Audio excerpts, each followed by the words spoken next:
السلام عليكم. هنتكلم على مشكلة مهمة جدا بتحصل كتير في المكانس.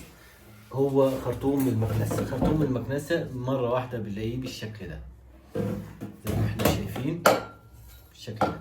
أول حاجة نعملها علشان ما يلفش معانا ويتقطع بشكل كبير، هنجيب مقص ونقص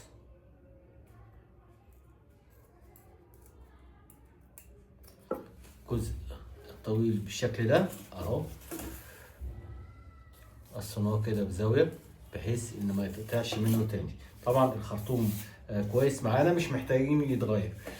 نيجي عند الجزء ده المقطوع ده هيتشال، الخرطوم هيقصر شويه لكن هيشتغل معانا.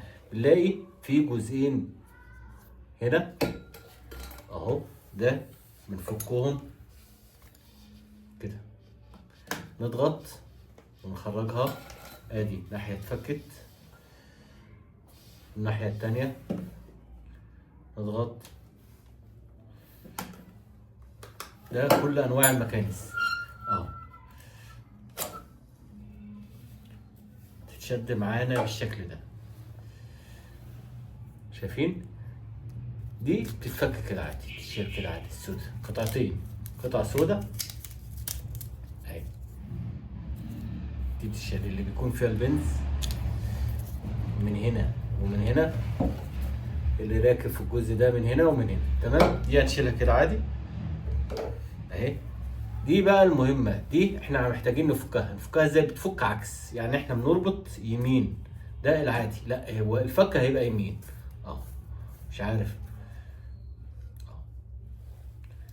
ده البايظة نرميها، نيجي عند السليمة هندخل دي كده تمام، نربط دي، نربطها شمال اكننا بنفك،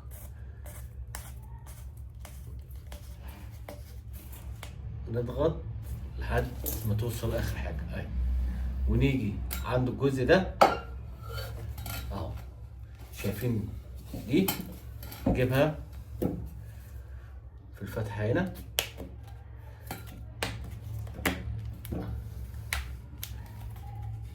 هي راكبه غلط، نعدلها